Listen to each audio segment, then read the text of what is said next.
পাঁচটি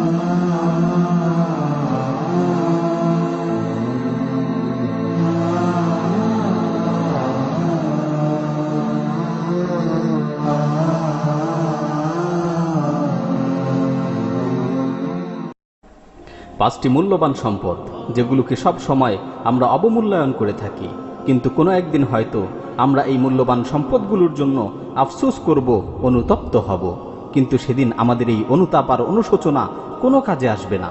এজন্যই তো রাসূল সাল্লাল্লাহু আলাইহি ওয়াসাল্লাম বলেছেন, ইগতানিম খামসান ক্বাবলা খামসিন, পাঁচটি জিনিসের পূর্বে পাঁচটি জিনিসকে মূল্যায়ন করো। পাঁচটি জিনিস চলে আসার পূর্বে পাঁচটি জিনিসকে মূল্যায়ন করো।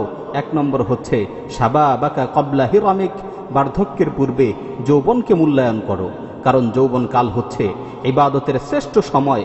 যৌবনকালে মানুষের দেহে শক্তি থাকে, উদ্যমতা থাকে, তখন মানুষ যা চায় তাই করতে পারে। সুতরাং যৌবনের শ্রেষ্ঠ সময়গুলোকে দ্বীনের পথে ব্যয় করো, যৌবনের শ্রেষ্ঠ সময়গুলোকে আল্লাহর ইবাদতে ব্যয় করো, কারণ বার্ধক্য যখন চলে আসবে তখন তোমার দেহে তারুণ্যের এই উদ্যমতা আর থাকবে না, তখন তুমি চাইলেও মন খুলে আল্লাহর ইবাদত করতে পারবে না। সুতরাং তোমার যৌবনকে অনর্থক কাজে নষ্ট করো না, যৌবনকে মূল্যায়ন করো।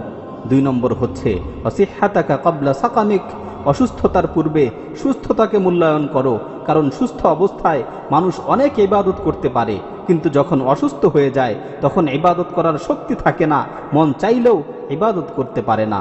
অসুস্থ মানুষ সারাদিন বিছানায় শুয়ে থাকে, চার দেয়ালের মাঝে আবদ্ধ হয়ে থাকে। সুতরাং সুস্থতার সময়গুলোকে মূল্যায়ন করো, সুস্থ অবস্থায় বেশি বেশি করে আল্লাহর ইবাদত করো। তিন নম্বর হচ্ছে ওয়াগিনাআকা ক্বাবলা ফাকরিক, দারিদ্রতার পূর্বে তোমার সচ্ছলতাকে মূল্যায়ন করো, অর্থাৎ সচ্ছল অবস্থায় অপচয় করো না, অনর্থক কাজে টাকা পয়সা নষ্ট করো না, বেশি বেশি করে আল্লাহর রাস্তায় খরচ করো। রাসূল সাল্লাল্লাহু আলাইহি ওয়াসাল্লাম বলেছেন, সেই সম্পদ হচ্ছে সর্বোত্তম যা সুস্থ অবস্থায় আল্লাহর রাস্তায় দান করা হয়।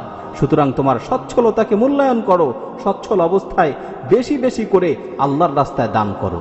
চার নম্বর হচ্ছে ওয়াফিরাগাকা ক্বাবলা শুগলিক, ব্যস্ততার পূর্বে অবসর সময়গুলোকে মূল্যায়ন করো।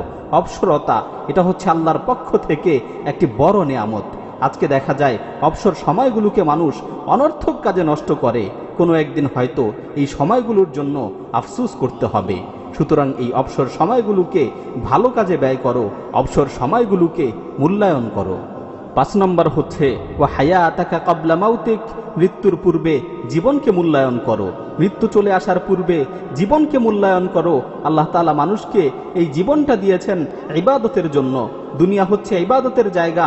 দুনিয়ার জীবনে যে যত বেশি ইবাদত করবে, আখিরাতে সে তত বেশি সৌভাগ্যবান হবে, কারণ মৃত্যু যখন চলে আসবে তখন ইবাদতের আর কোনো সুযোগ থাকবে না। আর মৃত্যুর পর মানুষের সাথে তার নেক আমলগুলোই কবরে যাবে, মৃত্যুর পর মানুষের সাথে তার ভালো কাজগুলোই কবরে যাবে। দুনিয়ার ধন সম্পদ, বাড়ি গাড়ি, বন্ধু বান্ধব, আত্মীয় স্বজন কোনো কিছুই তার সাথে যাবে না।